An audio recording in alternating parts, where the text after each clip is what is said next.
ചില സാഹചര്യങ്ങളിൽ നമുക്ക് വിജയം നേടണമെങ്കിൽ എത്ര തന്നെ പ്രകോപനമുണ്ടായാലും പ്രതികരിക്കാതിരിക്കേണ്ടി വരും. അനങ്ങാതെ നിൽക്കേണ്ടി വരും. അതുപോലെ തന്നെ ചില സമയങ്ങളിൽ നമുക്ക് പ്രകോപനമായിരിക്കില്ല, പ്രചോദനമായിരിക്കും. കാരണം പ്രകോപനവും തമ്മിൽ വ്യത്യാസമുണ്ട്. പ്രകോപനം എന്ന് പറഞ്ഞാൽ നമ്മൾ ദേഷ്യം പിടിപ്പിക്കാൻ ശ്രമിക്കുന്നതാണെങ്കിൽ, പ്രചോദനമാണെങ്കിൽ നമ്മുടെ വശീകരിക്കാൻ ശ്രമിക്കുന്ന ഒരു പരിപാടിയാണ്. ഈ പ്രചോദനം ഉണ്ടായാലും ചില സമയത്ത് നമുക്ക് വിജയിക്കണം എന്നുണ്ടെങ്കിൽ നമ്മൾ അവിടെ ഒന്നും ചെയ്യാതിരിക്കണം, നമ്മൾ നിഷ്ക്രിയമായിരിക്കണം എന്നുള്ളത് വളരെ ഇമ്പോർട്ടൻ്റ് ആണ് വിജയത്തിന് വേണ്ടിയിട്ട്. ഇതാ പ്രത്യേക സാഹചര്യങ്ങളിൽ മാത്രമാണ്, എല്ലാ അവസരങ്ങളിലും ഈ രീതിയിലല്ല. പക്ഷെ ചില സാഹചര്യങ്ങളിൽ നമ്മളൊരു വിജയത്തിൻ്റെ തൊട്ടടുത്തെത്തി നിൽക്കുമ്പോൾ നമ്മളെ പരാജയപ്പെടുത്താൻ പല രീതിയിലുള്ള പ്രകോപനങ്ങളും പ്രചോദനങ്ങളും വശീകരണങ്ങളും ഒക്കെ വരും. അതിൽ പെട്ടുപോകാതെ വിജയത്തിലേക്ക് തന്നെ മുന്നേറാൻ നമുക്ക് അത്രയും കട്ടുകട്ടിയുള്ള തീരുമാനം എടുക്കുന്ന ഒരു മനസ്സുണ്ടായിരിക്കണം. ഇതിന് വളരെ എളുപ്പത്തിൽ, ഇത്രയും എല്ലാവരുടെയും മനസ്സ് അത്രയും ശക്തമൊന്നും ആയിരിക്കില്ല, ലളിതമായ, അതായത് സോഫ്റ്റ് ഹേർട്ടഡ് ആയിട്ടുള്ള ആൾക്കാരും ഉണ്ടാവും. അപ്പോൾ അവരെങ്ങനെയാണ് ഇതിൽ നിന്ന് രക്ഷപ്പെടുക എന്നുള്ളതാണ് ഈ ഒരു പ്രഭാതത്തിൽ നിങ്ങളുമായിട്ട് പങ്കുവയ്ക്കാൻ ആഗ്രഹിക്കുന്നത്. ട്രേഡിങ്ങിൽ ഈ രീതി വളരെ അനിവാര്യമാണ്. പ്രചോദനം ഉണ്ടായാലും പ്രകോപനം ഉണ്ടായാലൊന്നും അതിലേക്ക് വീണു പോകരുത്. മാർക്കറ്റ് നമ്മളെ നഷ്ടങ്ങൾ, അതായത് കണ്ടിന്യൂസ്ലി സ്റ്റോപ്പ് ലോസ് അടിച്ച് നമ്മളെ പ്രകോപിപ്പിക്കും. നമുക്ക് നിരാശ വരും, ടെൻഷൻ വരും, അല്ലെങ്കിൽ നമ്മൾ ഇമോഷണലി ഭയങ്കര അഗ്രസീവായി പോകും. ആ സമയങ്ങളിൽ അതിൽ വീണു പോവാതെ നിങ്ങൾക്ക് എത്രയാണോ നഷ്ടത്തിൻ്റെ പരിധി അതെത്തിയാൽ നിങ്ങളുടെ ട്രേഡിങ് അവിടെ അവസാനിപ്പിക്കുക. അതുപോലെ തന്നെ പ്രചോദനം, വശീകരണം വരുന്നു മാർക്കറ്റിൻ്റെ ഭാഗത്തുനിന്ന്. ടീസിങ് ആയിട്ടുള്ള, അതായത് നിങ്ങൾ ഒരു certain percentage of profit achieve ചെയ്ത് കഴിഞ്ഞാൽ ഭയങ്കരമായിട്ടുള്ള മുന്നേറ്റങ്ങൾ മാർക്കറ്റ് നിങ്ങളെ കാണിച്ചിട്ട് നിങ്ങളെ വശീകരിക്കാൻ ശ്രമിക്കും. പക്ഷേ നിങ്ങൾ പ്രതീക്ഷിച്ച ലാഭം നിങ്ങൾക്ക് കിട്ടി, ഓൾറെഡി കയ്യിൽ നിങ്ങൾ പ്രതീക്ഷിച്ച ഒരു ലാഭം എത്തിയിട്ടുണ്ടെങ്കിൽ ഈ കളിയിലൊന്നും, ഈ കൊതിപ്പിക്കലിലൊന്നും തന്നെ വീണു പോകരുത്.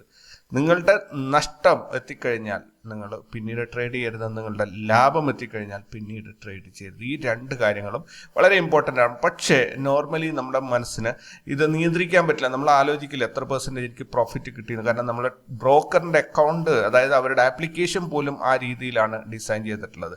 നിങ്ങൾ ഓർഡേഴ്സും കാര്യങ്ങളും നോക്കുമ്പോൾ നിങ്ങൾക്ക് PNL കാണാൻ സാധിക്കില്ല. PNL കാണുമ്പോൾ നിങ്ങൾക്ക് ഓർഡേഴ്സും കാര്യങ്ങളും കാണാൻ സാധിക്കില്ല. ഇങ്ങനെയുള്ള ഭയങ്കര ഒരു പ്രത്യേക രീതിയിൽ നല്ല രീതിയിൽ ഗവേഷണം നടത്തിയിട്ടാണ് അവരത് ഡിസൈൻ ചെയ്തിട്ടുള്ളത്. സോ ഏതൊരു ട്രേഡറും കണ്ടിന്യൂസ്ലി, അയാൾ ലാഭം നോക്കുന്ന ആളാണ്, ലാഭം നോക്കി അയാൾക്ക് ഓർഡർ എടുക്കാൻ പറ്റില്ല. പക്ഷെ ഓർഡർ കണ്ടിന്യൂസ്ലി മാർക്കറ്റിൽ നല്ല മൂവ്മെന്റ് കാണുമ്പോൾ അയാളുടെ ശ്രദ്ധ കൂടുതലും പോകുന്നത് ഓർഡേഴ്സിലേക്കായിരിക്കും. അപ്പോൾ അയാൾക്ക് PNL കാണാൻ സാധിക്കില്ല. അങ്ങനത്തെ ഒരു കുഴപ്പമുണ്ട്. അത് പരസ്പരം സ്വിച്ച് ചെയ്താൽ മാത്രമേ നമുക്ക് കിട്ടുള്ളൂ.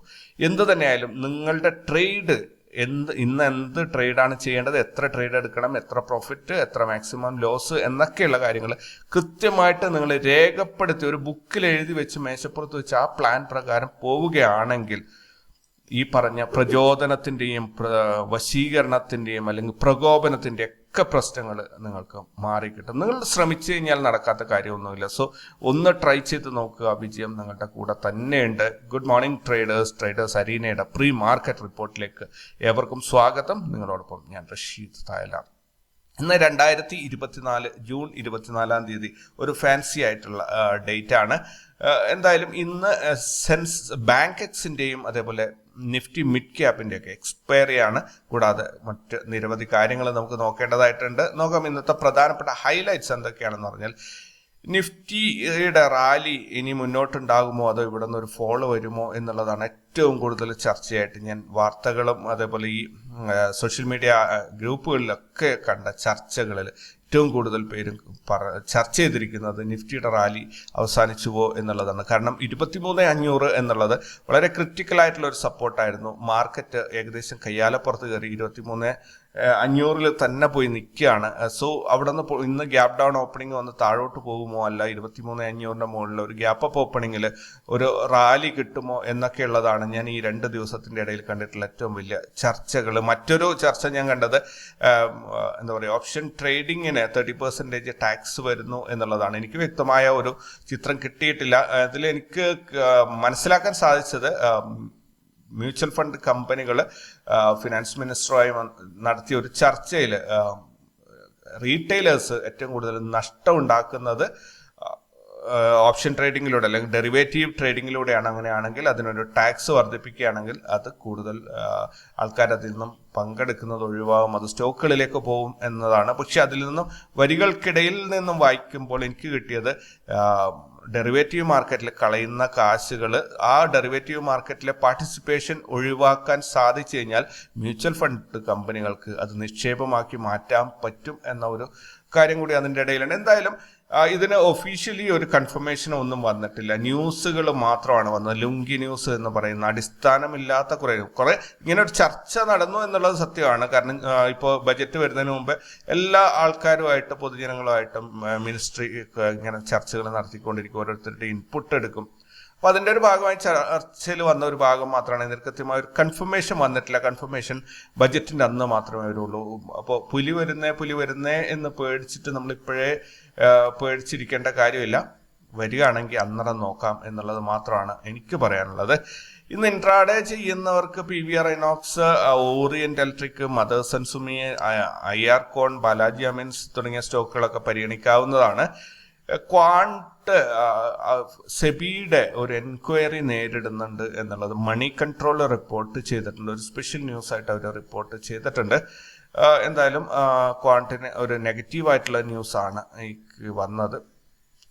ടൈം ടെക്നോ പ്ലാസ്റ്റ് എന്താ പറയുക, അവരുടെ 52 വീക്സ് ഹൈ ടച്ച് ചെയ്തിട്ടുണ്ട്. ദെൻ എന്താ പറയുക, ഹൈഡ്രജൻ കമ്പോസിറ്റ് സിലിണ്ടർ മാനുഫാക്ചറിങ്, ഇതൊരു പോസിറ്റീവായിട്ടുള്ള ന്യൂസാണ്. നോർമലി എന്താ പറയുക, സ്വിംഗ് ട്രേഡുകൾ ചെയ്യുന്നവർക്ക് വളരെ യൂസ്ഫുൾ ആയിട്ടുള്ള ഒരു ന്യൂസാണത്. ദെൻ ഈ ആഴ്ചയിൽ 10 IPOs വരാനുണ്ട്. അതുപോലെ 11 ലിസ്റ്റിങ്ങുകളും, IPO അപ്രൂവ് ചെയ്തത് തന്നെ 11 ലിസ്റ്റിങ്ങും ഈ ആഴ്ചയിൽ വരാനുണ്ട്. നല്ല ഒരു ദിവസങ്ങളായിരിക്കും വരാനുള്ളത് എന്ന് തോന്നുന്നു. അതേപോലെ സ്വിംഗ് ചെയ്യുന്നവർക്ക് തന്നെയാണ് ഷുഗർ, റെയിൽവേ, ഫെർട്ടിലൈസർ, ഈ 3 സ്റ്റോക്കുകൾ എന്താ പറയുക കത്തിപ്പടരാൻ പോവുകയാണ് എന്നാണ് ഈ ഓൺലൈൻ ന്യൂസുകൾ അല്ലെങ്കിൽ അനലിസ്റ്റുകൾ സൂചിപ്പിക്കുന്നത്. സോ ആ ഒരു മേഖലയിലേക്ക് ഇൻവെസ്റ്റ് ചെയ്യുന്ന ആൾക്കാരും ട്രേഡ് ചെയ്യുന്ന ആൾക്കാരൊക്കെ ഒന്ന് ശ്രദ്ധിച്ചോളുക.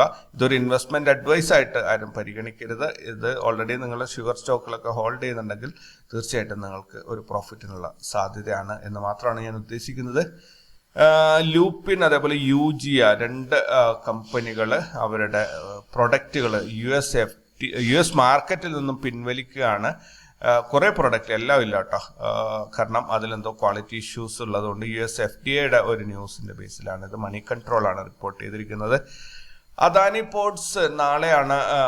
അദാനി പോർട്സ് സെൻസെക്സിൽ ജോയിൻ ചെയ്യുന്നതാണോ അതോ അതിലേക്ക് പരിഗണിക്കുന്നതാണോ, രണ്ടിലേതോ ഒരു സംഭവം നാളെയാണ്. ഞാൻ മുൻപ് എഴുതി വെച്ച ഒരു പോയിന്റാണ്. അപ്പോൾ നാളത്തെ ഡേറ്റിലാണ് ഇത് കണ്ടത്, അതുകൊണ്ടാണ് ഞാൻ ഇത് ഉൾപ്പെടുത്തിയിട്ടുള്ളത്. എന്തായാലും അദാനി പോർട്സ് പ്ലസ് സെൻസെക്സ് ഇത് രണ്ടും കൂടി നിങ്ങളൊന്ന് ഓർത്തു വെച്ചോളുക. ദെൻ ഇത്രയൊക്കെയാണ് ഈ രാവിലത്തുള്ള ഹൈലൈറ്റ്സ്. നമുക്ക് ഗ്ലോബൽ മാർക്കറ്റ് നോക്കുകയാണെങ്കിൽ US മാർക്കറ്റ് ഒരു സമ്മിശ്ര പ്രതികരണമാണ് തന്നിട്ടുള്ളത്. മാർക്കറ്റ് ക്ലോസ്ഡ് ആണ് already. European market clearly bearish ആണ്. അതേപോലെ മറ്റുള്ള എല്ലാ ഇൻഡെക്സിലും നിക്കി ഒഴികെ ബാക്കി എല്ലാം തന്നെ നെഗറ്റീവിലാണ്. മൊത്തത്തിൽ ഈ കളക്ഷനിൽ 2 മാത്രമാണ് ഗെയിൻ ഉള്ളത്, ബാക്കിയെല്ലാം തന്നെ റെഡിലാണ് പോയിക്കൊണ്ടിരിക്കുന്നത്. ബെയറിഷ് മാർക്കറ്റാണ്. വേൾഡ് വൈഡ് സെന്റിമെന്റ്സ് എന്ന് പറയാം. ഗിഫ്റ്റ് നിഫ്റ്റിയിലേക്ക് വരികയാണെങ്കിൽ ഇന്നലെ കഴിഞ്ഞ ട്രേഡിംഗ് ഡേയിൽ ഗിഫ്റ്റ് നിഫ്റ്റി ക്ലോസ് 23,455 ഇന്ന് ഓപ്പൺ ആയിരിക്കുന്നത് 23,477 22 പോയിന്റിന്റെ ഗ്യാപ്പ് അപ്പ് ഓപ്പണിംഗ് ആണ് ഇന്ന് കിട്ടിയിട്ടുള്ളത്. ഇന്നത്തെ ഡേ ഹൈ വന്നിരിക്കുന്നത് ഇന്നത്തെ ഓപ്പണിംഗ് തന്നെയാണ്, 23,477 അതേപോലെ 23,382 വരെയും താഴോട്ട് ഇറങ്ങിപ്പോയി. ഏകദേശം ഒരു 90 പോയിന്റോളം 95 പോയിന്റോളം താഴോട്ടും ഇറങ്ങിപ്പോയിട്ടുണ്ട്. കറന്റ് ട്രേഡിംഗ് നടക്കുന്ന 23,383 സോ മാർക്കറ്റ് ഒരു ചെറിയ ഗ്യാപ്പ് അപ്പ് ഓപ്പണിംഗ് തന്നിട്ട് നേരെ താഴോട്ട് പോയിട്ടുണ്ട്. നല്ല രീതിയിൽ 94 പോയിന്റ് താഴെയാണ് ഇപ്പോൾ പോയി നിൽക്കുന്നത്. സോ നമ്മുടെ ഇന്ത്യൻ മാർക്കറ്റിൽ അല്ലെങ്കിൽ ഇവിടത്തെ ലോക്കൽ മാർക്കറ്റിൽ എങ്ങനെ സംഭവിക്കും എന്നുള്ളത് നമുക്ക് നേരിട്ട് തന്നെ കണ്ടറിയാം. ഏതാനും മണിക്കൂറുകൾ മാത്രമേ ഇനി ബാക്കിയുള്ളൂ. ഇന്ന് വരാനുള്ള ഗ്ലോബൽ ഈവൻറ്റ്സ് നോക്കുകയാണെങ്കിൽ Japan BOJ summary of opinions, Germany LFO business climate, UK CBI industrial trends finance, France 12-month BTF option, USA Dallas fed manufacturing index. ഇത്രയും ഇവൻറ്റുകളാണ് ഇന്ന് വരാനുള്ളത്. ഇന്ന് റിസൾട്ട് അനൗൺസ് ചെയ്യുന്ന കമ്പനികളൊന്നും തന്നെ ലിസ്റ്റ് ചെയ്തിട്ടില്ല. ദെൻ F&O ബാനിൽ വന്നിരിക്കുന്നത് Balram Chini mills, Chambal fertilizers, GNFC Granules, ഹാല്, ഹിൻകോപ്പർ, ഇൻഡസ് ടവേഴ്സ്, PEL ഇത്രയും സ്റ്റോക്കുകളാണ് ഇന്നത്തെ F&O ബാനിൽ വന്നിട്ടുള്ളത്. ഇത് സ്റ്റോക്ക് ട്രേഡിങ്ങുമായിട്ട് നേരിട്ട് ബന്ധമില്ല, ഫ്യൂച്ചർ ആൻഡ് ഓപ്ഷൻസ് ചെയ്യുന്നവർക്ക് മാത്രമാണ് ഇതുകൊണ്ടൊരു പ്രശ്നം ഉണ്ടാവുക. ഇൻസ്റ്റിറ്റ്യൂഷണൽ ആക്ടിവിറ്റീസ് കഴിഞ്ഞ ദിവസത്തേത് നോക്കുകയാണെങ്കിൽ ഫോറിൻ ഇൻസ്റ്റിറ്റ്യൂഷൻസ് 44,523 കോടിയുടെ ബൈങ്ങും 46,313 കോടിയുടെ സെല്ലിങ്ങും ചെയ്തത് വഴി 1,790 കോടിയുടെ നെറ്റ് സെല്ലിംഗ് ആണ് ഫോറിൻ ഇൻസ്റ്റിറ്റ്യൂഷൻസ് ചെയ്തത്. ഡൊമസ്റ്റിക് ഇൻസ്റ്റിറ്റ്യൂഷൻസ് 18,603 കോടിയുടെ ബൈങ്ങും 17,366 കോടിയുടെ സെല്ലിങ്ങും നടത്തിയത് വഴി 1,237 കോടിയുടെ നെറ്റ് ബൈങ് ആണ് കാഴ്ചവെച്ചത്. മൊത്തത്തിൽ 552 കോടിയുടെ നെറ്റ് സെല്ലിംഗ് ആണ് കഴിഞ്ഞ ദിവസം മാർക്കറ്റിൽ നടന്നത്. ഈ മാസത്തിൽ മൊത്തത്തിൽ നോക്കുകയാണെങ്കിൽ 2,584 കോടിയുടെ പ്രോഫിറ്റ് ബുക്കിംഗ് ആണ് ഫോറിൻ ഇൻസ്റ്റിറ്റ്യൂഷൻസ് ചെയ്തിട്ടുള്ളത്. അതേസമയത്ത് ഡൊമസ്റ്റിക് ഇൻസ്റ്റിറ്റ്യൂഷൻസ് 21,447 കോടി രൂപയുടെ നിക്ഷേപമാണ് നടത്തിയിരിക്കുന്നത്. ടോട്ടൽ 18,862 കോടിയുടെ നിക്ഷേപമാണ് ഇൻസ്റ്റിറ്റ്യൂഷൻസിന്റെ സൈഡിൽ നിന്നും ഇന്ത്യൻ മാർക്കറ്റിൽ എത്തിയിട്ടുള്ളത്. കഴിഞ്ഞ ദിവസത്തെ മാർക്കറ്റ് ഒന്ന് ഓടിച്ചു നോക്കുകയാണെങ്കിൽ നിഫ്റ്റി 23,661 ഓപ്പണായി 160 പോയിന്റ് നഷ്ടത്തിൽ 23,501 ക്ലോസ് ചെയ്തു. 23,500 എന്നുള്ളത് വളരെ ക്രിട്ടിക്കായിട്ടുള്ള ഒരു ലെവലാണ്. ഇന്നൊരു ഗ്യാപ്പ് ഡൗൺ ഓപ്പണിംഗ് ആണ്, അല്ലെങ്കിൽ ഒരു ബെയറിഷ് മാർക്കറ്റ് ആണ് വരുന്നതെങ്കിൽ നിഫ്റ്റിയുടെ ഫർദർ അപ് റാലിക്ക് ഒരു ഫുൾ സ്റ്റോപ്പ് ഇടേണ്ടി വരും എന്നാണ് തോന്നുന്നത്. ദെൻ കഴിഞ്ഞ 5 ദിവസം കൊണ്ട് നിഫ്റ്റിയിൽ 182 പോയിന്റിന്റെ ഒരു ഗ്രോത്ത് ആണ് ഉണ്ടായിരിക്കുന്നത്. ഈ മാസം ജൂൺ മാസത്തിൽ നോക്കുകയാണെങ്കിൽ കേവലം 163 പോയിന്റ് മാത്രമാണ് നിഫ്റ്റി മുന്നേറിയിട്ടുള്ളത്. കഴിഞ്ഞ ദിവസം നിഫ്റ്റിയിൽ നോർമൽ CPR ആയിരുന്നു, പ്രൈസ് ആക്ഷൻ അതിനെ ക്രോസ് ചെയ്തിട്ടുണ്ടായിരുന്നു. ഇന്നും നോർമൽ CPR ആണ്, വലിയ വിശേഷങ്ങളൊന്നും അതിലില്ല. ദെൻ ഇന്ത്യ വിക്സ് ഇന്ന് സ്റ്റാർട്ട് ചെയ്യാൻ പോകുന്നത് 13.18 പുട്ട് കോൾ റേഷ്യോയിലേക്ക് വരികയാണെങ്കിൽ നിഫ്റ്റിയുടെ പുട്ട് കോൾ റേഷ്യോ 0.92 ആയിട്ടുണ്ട്. ഇത് ന്യൂട്രൽ ആണ് സൂചിപ്പിക്കുന്നത്. നമ്മുടെ മീറ്റർ കാണിക്കുന്നത് മുകളിലോട്ടോ അല്ല താഴോട്ടോ അല്ല, നേരെ വലത്തോട്ടാണ്, സൈഡ് വൈസ് ആണ്, അല്ലെങ്കിൽ ന്യൂട്രൽ മൂവ്മെന്റ് ആണ് സൂചിപ്പിക്കുന്നത്. ഹയസ്റ്റ് കോൾ റൈറ്റിംഗ് നടന്നിട്ടുള്ളത് 24,000-ലാണ്. 1,13,00,000 കോളാണ് ഇവിടെ റൈറ്റ് ചെയ്തിട്ടുള്ളത്. അതേസമയത്ത് ഹയസ്റ്റ് പുട്ട് റൈറ്റിംഗ് വന്നിരിക്കുന്നത് 23,000-ലാണ്. 1,04,00,000 പുട്ടാണ് ഇവിടെ റൈറ്റ് ചെയ്തിട്ടുള്ളത്. ബാങ്ക് നിഫ്റ്റി കഴിഞ്ഞ ദിവസം 265 പോയിന്റിന്റെ നഷ്ടം രേഖപ്പെടുത്തി. ഫിൻ നിഫ്റ്റി 118 പോയിന്റിന്റെ നഷ്ടം രേഖപ്പെടുത്തി. സെൻസെക്സ് 519 പോയിന്റ് നഷ്ടം വരുത്തി. നിഫ്റ്റി മിഡ് ക്യാപ്പ് ആണെങ്കിൽ 47 പോയിന്റിന്റെ നഷ്ടവും രേഖപ്പെടുത്തിയിട്ടുണ്ട്. ഇന്ന് മിഡ് ക്യാപ്പിന്റെയും അതുപോലെ സെൻസെക്സിന്റെ ബാങ്ക് എക്സിന്റെയും എക്സ്പയറി ആണ്. നോക്കാമെങ്കിൽ ഇപ്പോൾ മിഡ് ക്യാപ്പ് ഇപ്പോൾ ഉള്ള ഒരു സിഗ്നൽ, റാസ് ലെവൽസിന്റെ ഒരു സിഗ്നൽ പ്രകാരം പറയുകയാണെങ്കിൽ ഇന്നലത്തെ ഡേ ഹൈയും ഇന്നത്തെ ഡേ ഹൈയും ഓൾമോസ്റ്റ് സെയിം ആയിരിക്കും എന്ന് പറയുന്നു. അതുപോലെ ഇന്നത്തെ ഡേ ലോ ഇന്നലത്തേതിനേക്കാളും താഴെ ആയിരിക്കും എന്നാണ് സൂചിപ്പിക്കുന്നത്. സോ ഒരു ബെയറിഷ് മൂവ്മെന്റ് ആണ് അത് നമുക്ക് സൂചിപ്പിക്കുന്നത്.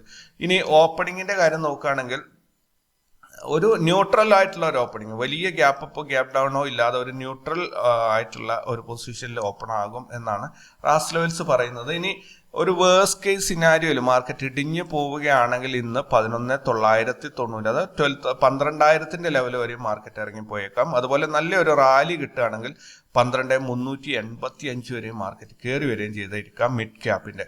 ഇനി ഇതിനകത്ത് വളരെ ഇമ്പോർട്ടന്റ് ആയിട്ടുള്ള ലെവൽസ് നോക്കേണ്ടത് ഏതൊക്കെയാണെന്ന് പറഞ്ഞു കഴിഞ്ഞാൽ ഇവിടെ 12,250 ലെവലിൽ 262-ന്റെയും 240-ന്റെ ഇടയിൽ യെസ്റ്റർഡേ ഹൈയിൽ വരുന്ന ഈ ഒരു സോൺ കടുകട്ടി റെസിസ്റ്റൻസ് ആയിട്ട് ആക്ട് ചെയ്യാൻ എല്ലാവിധ സാധ്യതയുണ്ട്. മോസ്റ്റ് പ്രോബ്ലി എനിക്ക് തോന്നുന്നു ചിലപ്പോൾ ഒരു ഓപ്പണിങ് ഇവിടെ ആയിരിക്കും ഒരു ഹൈ ക്രിയേറ്റ് ചെയ്യുക എന്ന് എനിക്ക് തോന്നുന്നു. പിന്നീട് അവോയ്ഡ് ചെയ്യേണ്ട, എൻട്രി എടുക്കുന്നത് ഒഴിവാക്കേണ്ട മേഖലയാണ് CPR നോട്ട് റെഡ് സോണിന്റെ 12,309 മുതൽ 160 വരെയുള്ള ഒരു 150 പോയിന്റിന്റെ ഒരു സോൺ. ഇവിടെ എൻട്രി എടുത്താൽ കുഴപ്പം എന്താ പറഞ്ഞാൽ നിങ്ങൾക്കത് സ്റ്റോപ്പ് ലോസ് മാത്രമേ സമ്മാനിക്കുള്ളൂ, അതല്ലാതെ മറ്റൊന്നുമില്ല. പക്ഷെ പുറത്തുനിന്ന് എൻട്രി എടുത്തിട്ട് അതിനെ ഒരു കൃത്യമായ ട്രെൻഡ് അനലൈസ് ചെയ്തിട്ട് എടുത്ത ട്രേഡുകൾ ഇവിടെ കണ്ടിന്യൂ ചെയ്ത് കൊണ്ടുപോകാവുന്നതാണ്. പക്ഷെ ഇതിന്റെ അകത്ത് ഒരു ഫ്രഷ് എൻട്രി എടുക്കാതിരിക്കുന്നതാണ് നല്ലത് എന്നാണ് എനിക്ക് തോന്നുന്നത്. 12,209 209 മുതൽ 60 വരെ 50 പോയിന്റാണ് കേട്ടോ. ഞാൻ 150 എന്ന് പറഞ്ഞതുപോലെ എനിക്ക് തോന്നുന്നുണ്ട്, അങ്ങനെ പറഞ്ഞിട്ടുണ്ട്. വെറും കേവലം 50 പോയിന്റിന്റെ ഈ ഒരു സോൺ നിങ്ങളൊന്ന് നോ ട്രേഡ് സോൺ ആയിട്ട് ഡിഫൈൻ ചെയ്ത് വയ്ക്കുക. അതുപോലെ മറ്റൊരു മാർക്കറ്റ് വീഴുകയാണെങ്കിൽ ഒരു സപ്പോർട്ട് എടുക്കാൻ പോകുന്നത് യെസ്റ്റർഡേ ലോ ഉള്ള ഈ ഒരു ലെവലിലാണ്. അതായത് 12,135 120 എന്ന ഈ ഒരു ലെവലിൽ മാർക്കറ്റ് സപ്പോർട്ട് എടുക്കാനുള്ള എല്ലാവിധ സാധ്യതയുണ്ട്. ഇവിടെയും എന്താ പറയുക, പ്രോഫിറ്റ് ബുക്ക് ചെയ്യണം എന്നല്ല, ഒന്ന് കെയർഫുൾ, അവിടെ ഒരു കൺസോൾട്ടേഷൻ വരാൻ സാധ്യതയുണ്ട്. ദെൻ 12,081 ഇന്നത്തെ ഡേ ലോ പ്രതീക്ഷിക്കുന്നത്. മാർക്കറ്റ് റാസ് ലെവൽസിന്റെ പ്രിഡിക്ഷൻ പ്രകാരം ഇന്നത്തെ ഡേ ലോ എന്ന് പറയുന്നത് 12,081 ഡേ ഹൈ വരാൻ സാധ്യതയുള്ള 12,249. ഇത് രണ്ടിൽ ഏതെങ്കിലും ഒരെണ്ണം കവറപ്പ് ചെയ്ത് കിട്ടും. ഇനി ഒരു വേഴ്സ്റ്റ് കേസിൽ വാഴോട്ട് പോവുകയാണെങ്കിൽ 12,000 വരെയും മാർക്കറ്റ് ഇറങ്ങി പോവാൻ സാധ്യത. 12,080 എന്ന ഒരു ലെവലിൽ ടച്ച് ചെയ്ത് നിൽക്കും എന്നാണ് ഞാൻ പ്രതീക്ഷിക്കുന്നത്. അപ്പോൾ മിഡ് ക്യാപ്പിനെ കുറിച്ച് ഇത്രയൊക്കെയാണുള്ളത്. ഇനി ബാങ്ക് എക്സിലേക്ക് പോവുകയാണെങ്കിൽ ബാങ്ക് എക്സിൽ ഇവിടെ ബാങ്ക് എക്സ് റാസ് ലെവൽസിന്റെ പ്രിഡിക്ഷൻ പ്രകാരം പറയുകയാണെങ്കിൽ ഇന്നലത്തെ ഡേ ഹൈയും ഇന്നത്തെ ഡേ ഹൈയും ഓൾമോസ്റ്റ് സെയിം ആയിരിക്കും. പക്ഷെ ഇത് രണ്ടും റേഞ്ച് സെയിം ആയിരിക്കും എന്നാണ്. അതായത് ഒരു അപ്പ് ഡൗൺ മൂവ്മെന്റിൽ ഇന്നലത്തെ ഡേ ഹൈയും ഇന്നത്തെ ഡേ ഹൈയും ഓൾമോസ്റ്റ് സെയിം അടുത്തടുത്താണ്. അതേപോലെ ഇന്ന് പ്രതീക്ഷിക്കുന്ന ഡേ ലോയും ഇന്നലത്തെ ഡേ ലോയും ഓൾമോസ്റ്റ് സെയിം അടുത്തടുത്താണ് നിൽക്കുന്നത്. സോ ഈ ഒരു റേഞ്ചിനകത്താണ് മാർക്കറ്റ് ഉണ്ടാവുക എന്നാണ് പ്രതീക്ഷിക്കുന്നത്. പക്ഷേ ഓപ്പണിങ്ങിന്റെ കാര്യം നോക്കുകയാണെങ്കിൽ ഒരു ഗ്യാപ് ഡൗൺ ഓപ്പണിംഗ് ആണ്. റാസ് ലെവൽസ് നോ ട്രേഡ് സോൺ തമ്മിലുള്ള കോമ്പിനേഷൻ നമ്മളോട് പറയുന്നത് ഒരു ഗ്യാപ് ഡൗൺ ഓപ്പണിംഗ് ആണ് പറയുന്നത്. മോസ്റ്റ് പ്രോബ്ലി എനിക്ക് തോന്നുന്നു ഒരു കൺസോൾഡേറ്റഡ് മാർക്കറ്റിന് ഉള്ള സാധ്യതയുണ്ട്. ന്യൂസിനെ ബേസ് ചെയ്ത് പോകാൻ തുടങ്ങിക്കഴിഞ്ഞാൽ ഇവിടെ ടെക്നിക്കൽസിന് പ്രാധാന്യം കിട്ടില്ല. അതുകൊണ്ട് ഗ്യാപ് ഡൗൺ ഓപ്പണിംഗ് ആയാലും ഗ്യാപ്പ് അപ്പ് ഓപ്പണിംഗ് ആയാലും ഓപ്പണിംഗ് എവിടെ വരുന്നു എന്നത് ഇമ്പോർട്ടൻ്റ് ആണ്. അത് നിങ്ങൾ നോക്കുക. അതുപോലെ ഇന്നത്തെ ഡേ ഹൈ വരാൻ സാധ്യതയുള്ളത് 59,101 ആണ്. 59,100 റേഞ്ചിൽ ഇന്നത്തെ ഡേ ഹൈ ഫിക്സ് ചെയ്യും എന്നാണ് പ്രതീക്ഷിക്കുന്നത്. ഈ ഒരു ലെവൽ വരെയും മാർക്കറ്റ് കയറി വന്നേക്കാം. അപ്പോൾ ഈ ഒരു സോൺ 59,047 59 മുതൽ 59,100 വരെയുള്ള ഈ 50 പോയിന്റിൽ മാർക്കറ്റിൽ റിജക്ഷൻ ഉണ്ടാകും എന്നാണ് പ്രതീക്ഷിക്കുന്നത്. ദെൻ നോ ട്രേഡ് സോൺ ആയിട്ട് നിങ്ങൾ ഡിഫൈൻ ചെയ്യേണ്ടത് 58,750 മുതൽ 58,635 വരെയുള്ള ഒരു 115 പോയിന്റിന്റെ ഈ ഒരു സോൺ നിങ്ങൾ നോ ട്രേഡ് സോൺ ആയിട്ട് ഡിഫൈൻ ചെയ്ത് വയ്ക്കുക. ഇതിനിടയിൽ പോയിട്ട് ട്രേഡ് എടുക്കാതിരിക്കുക. ഒന്നുകിൽ താഴോട്ടുള്ള ലെവൽ കട്ട് ചെയ്യുമ്പോൾ അല്ലെങ്കിൽ മുകളിലോട്ട്. ഇനി മാർക്കറ്റ് താഴോട്ട് വന്നു കഴിഞ്ഞാൽ ഈ ഒരു സോണിൽ എത്തുമ്പോൾ എന്തായാലും മാർക്കറ്റിന് സപ്പോർട്ട് കിട്ടും എന്നുള്ളത് ഉറപ്പാണ്. ഈ ഒരു സോൺ എന്ന് പറഞ്ഞാൽ നിങ്ങൾക്ക് മനസ്സിലാക്കില്ല, നമുക്ക് നമ്പർ ആണ് വേണ്ടത് എന്ന് ഒത്തിരി പേര് വന്നു. ഇത് എന്നൊക്കെ പറയുന്നതിന് പകരം നമ്പർ പറയൂ സഹോദര എന്ന ഒരുപാട് പേര് പേഴ്സണലി മെസ്സേജ് അയക്കാറുണ്ട്, സുഹൃത്തുക്കളായാലും ഒക്കെ തന്നെ. അപ്പോൾ ലോവർ ലെവലിൽ 58,353 അതേപോലെ 200 ലെവലിൽ 353ന്റെയും 200ന്റെയും ഇടയിലായിട്ട് മാർക്കറ്റ് സപ്പോർട്ട് കണ്ടെത്തും എന്നാണ് ഞാൻ പ്രതീക്ഷിക്കുന്നത്. ബാങ്ക് എക്സ് ട്രേഡ് ചെയ്യുന്നത് മൊത്തത്തിൽ ഞാൻ അന്വേഷിച്ച് അല്ലെങ്കിൽ എന്നെ ആയിട്ട് കോണ്ടാക്ട് ചെയ്യുന്ന ഏകദേശം ഒരുപാട് പേരുണ്ട്. 3000-ലധികം ആൾക്കാരാണ്. 2,700-ഓളം ആൾക്കാരുണ്ട്. അപ്പോൾ അവരുടെയൊക്കെ അവരോടൊക്കെ ചോദിക്കുമ്പോൾ ഓരോ പ്രാവശ്യം ഓരോരുത്തരോടും സംസാരിക്കുമ്പോൾ അവരൊന്നും ബാങ്ക് എക്സ് ട്രേഡ് ചെയ്യാറില്ല. മൊത്തത്തിൽ എന്നോട് ഇതുവരെയും പറഞ്ഞിട്ടുള്ള ഒരു 6-7 പേര് മാത്രമാണ്. അപ്പോൾ എത്ര പേര് ട്രേഡ് ചെയ്യുന്നുണ്ട് അറിയില്ല. പക്ഷേ ബാങ്ക് നിഫ്റ്റി പോലെ തന്നെ വളരെ ഈസി ആയിട്ട് ട്രേഡ് ചെയ്യാൻ പറ്റുന്ന ഒരു ഇൻഡെക്സ് തന്നെയാണ് ഇത്. സോ ട്രൈ ചെയ്ത് നോക്കുക. ഇതിനായിട്ട് നിങ്ങൾ BSE ഓപ്ഷൻസ് ആക്ടിവേറ്റ് ചെയ്യേണ്ടതായിട്ട് വരും. സോ ഞാൻ എന്താ പറയുക, തുടക്കത്തിൽ പറഞ്ഞ അതേ മെസ്സേജ് തന്നെ വീണ്ടും തിരിച്ചു വരികയാണ്. മാർക്കറ്റ് നിങ്ങൾ എത്ര വശീകരിക്കാൻ ശ്രമിച്ചാലും എത്ര പ്രകോപിപ്പിക്കാൻ ശ്രമിച്ചാലും നിങ്ങൾ നിങ്ങളായിട്ട് നിൽക്കുക. നിങ്ങളുടെ പരിധിക്കുള്ളിൽ നിന്നുകൊണ്ട് നിങ്ങളുടെ പരിധികൾ ലംഘിക്കാതെ ട്രേഡ് ചെയ്യാൻ പ്രത്യേകം ശ്രദ്ധിക്കുക. നഷ്ടമാണെങ്കിലും ഒരു പരിധി നിശ്ചയിച്ച് മുൻകൂട്ടി എഴുതി വയ്ക്കുക, നഷ്ടവും ലാഭവും. അതിനുശേഷം നഷ്ടമാണെങ്കിൽ പോലും ആ പരിധിക്കുള്ളിൽ നിങ്ങളുടെ ട്രേഡിങ് അവസാനിപ്പിക്കുക. അതുപോലെ ലാഭമാണെങ്കിലും നിങ്ങളുടെ പ്രതീക്ഷിച്ച ആ ഒരു റേഞ്ചിൽ ലാഭം കിട്ടിയിട്ടുണ്ടെങ്കിൽ പിന്നീട് ട്രേഡ് ചെയ്യുന്നത് ഒഴിവാക്കുക. കാരണം മാർക്കറ്റ് പല രീതിയിൽ നമ്മളെ പ്രകോപിപ്പിക്കാനും വശീകരിക്കാനും ഒക്കെ ശ്രമിക്കും. മാർക്കറ്റിലേക്ക് പണം, ആൾക്കാർ കൂടുതലായിട്ട് ആക്റ്റീവായിട്ട് പാർട്ടിസിപ്പേഷനാണ് മാർക്കറ്റിന് ആവശ്യം. അതുകൊണ്ട് ആ രീതിയിലുള്ള എല്ലാ സിഗ്നൽസും നിങ്ങൾക്ക് തരും. ഇന്ന് 100% പ്രോഫിറ്റ് തരാമെന്നൊക്കെയുള്ള രീതിയിൽ പല സിഗ്നൽസും നിങ്ങൾക്ക് കാണിച്ചു തരും. ബട്ട് നിങ്ങളായിട്ട് നിൽക്കുക, നിങ്ങളുടെ തീരുമാനങ്ങളിൽ ഉറച്ചു നിൽക്കുക. നല്ലൊരു ദിവസമാകട്ടെ, ലാഭകരമായ ഒരു ദിവസം ആകട്ടെ. ഈ ആഴ്ച മുഴുവൻ നിങ്ങൾക്ക് മനോഹരമായ ദിവസങ്ങളാവട്ടെ, വളരെ ലാഭകരമായ ദിവസങ്ങളാകട്ടെ എന്ന് ആശംസിച്ചുകൊണ്ട് ഈ വീഡിയോ ഇവിടെ അവസാനിപ്പിക്കുന്നു. Thank you very much.